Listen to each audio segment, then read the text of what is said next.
Country superstar Carrie Underwood recently pulled off a billion-dollar lawsuit victory over one of daytime TV's most contentious discussion programs. The view in the fallout is nothing short of explosive. This case did not just expose the cracks in Hollywood's media machine, it shattered them. It all started with a single performance, one that put Underwood in the line of fire. After singing at Donald Trump's second inauguration, she became the target of relentless criticism from The View's most vocal presenters, Joy Behar, Whoopi Goldberg, and Sunny Host. But instead of being silent, Underwood fought back, bringing a lawsuit that unearthed alarming realities about how prominent personalities are treated in the media. ABC and The View are now in full crisis mode, attempting to control the damage with $1 billion at stake and a ruling that might transform television forever. One question remains: how did Carrie Underwood turn the tables and make history? Let's break it down. Country superstar Carrie Underwood has spent most of her career avoiding political talk, but she's set to perform at the upcoming inauguration. She said in a statement that she's doing it because the country must come together in the spirit of unity and look to the future. And lots of her fans aren't thrilled about it, but lots of her fans are. It all began with what should have been a straightforward patriotic performance in a move that surprised some, but upset others.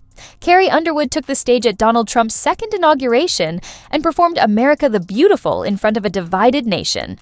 While some commended her for being true to her country roots and keeping politics out of her music, others viewed it as a blatant support of Trump's ideas. The blowback was swift, but nothing compared to what came next. The very next day, the View lost no time in taking Underwood apart on national television. Joy Behar, Whoopi Goldberg, and Sunny Host led the charge, painting her performance as an act of political allegiance rather than a simple musical appearance. They didn't just stop at criticism, they made it deeply personal, mocking her intelligence, questioning her values, and insisting she had permanently ruined her career. Their attacks didn't just stop at speculation. The host went so far as to predict her downfall, claiming that Nashville and Hollywood would turn their backs on her. Carrie first remained silent, but behind the scenes, she was facing serious consequences. Sponsors hesitated, industry insiders whispered, and media outlets followed The View's lead in framing her as controversial. What was supposed to be just another gig had suddenly turned into a career-defining moment, one that almost ended it all. But instead of fading away, Carrie made a decision that would change everything she fought back. Here is The View link weighing in. I know you were waiting to hear what Whoopi Goldberg had to say, and I have it for you. Take a listen. I would not normalize him. And she says, I love our country. How do you love your country and support and normalize somebody who was a convicted felon who really wants to destroy the country, in my opinion? I don't understand how you say you love your country at the same time as you normalize this convicted felon, which I can say now every day. I agree with you, Joy. I can't sing a lick, but I certainly, and I have not been asked, but if I were asked, it would be a hard no. Well, people do what they do for whatever reasons. It's like Joe and Mika. Yeah. They did what they did. They felt that's what they needed to do, and I got to stand behind them. If I believe I have the right to make up my mind to go perform someplace, I believe they have the same right. Of course. And so That's I have true. to, I have to support. Of course, she has the right to do it. What an inane point to bring them all together. Like, what? She's saying absolutely nothing. Carrie Underwood's decision to remain mute at first was not a show of defeat, but rather a planned move as The View's host maintained their relentless public humiliation. Underwood watched as the industry began to shift around her.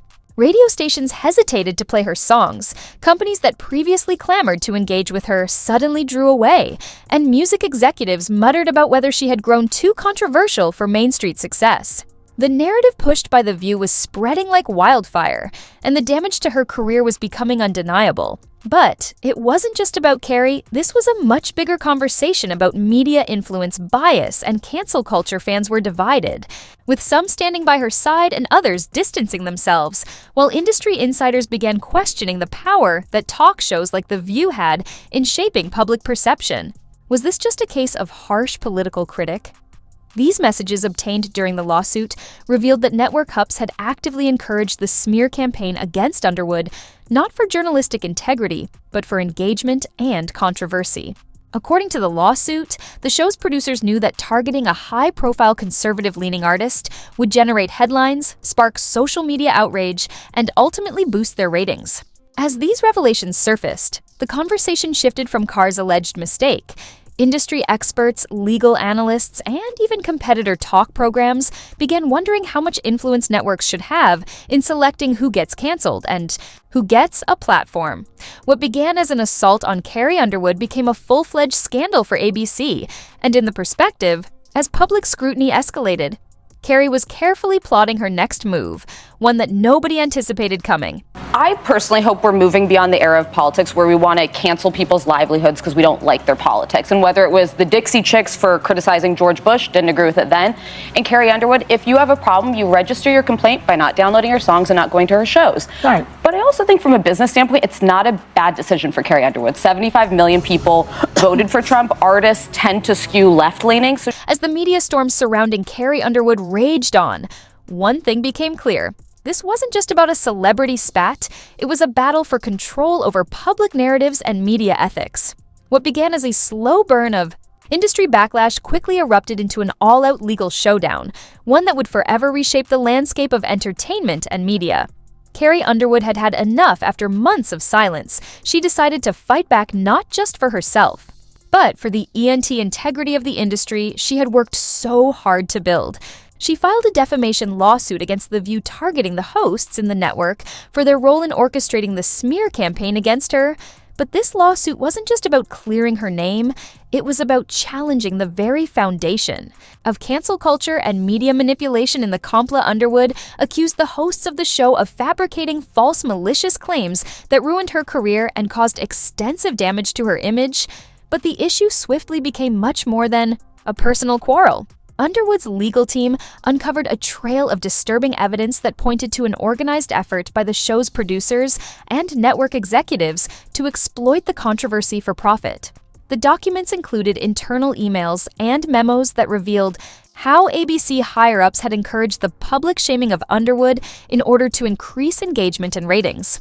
These emails revealed that the producers were fully aware that the issue surrounding Underwood's performance at the inauguration would create social media anger and lead to a rating increase. In essence, it was all about the numbers. As the investigation continued, more alarming revelations surfaced.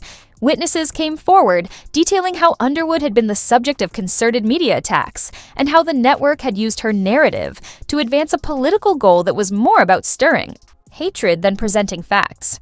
The case went from being a celebrity drama to a national conversation about media ethics manipulation and the power of networks to control the public narrative. With each revelation, the pressure on ABC and The View mounted. What had once seemed like a personal dispute between a star and a talk show was now a full-blown crisis that questioned the integrity of one of the most influential platforms in American television. The lawsuit was no longer just about clearing Underwood Carrie. Underwood wasn't just fighting for her career anymore, she was fighting to change the rules of the game. And with each legal blow, it became clear that this was a fight she was determined to win. So what's your thoughts on this debate?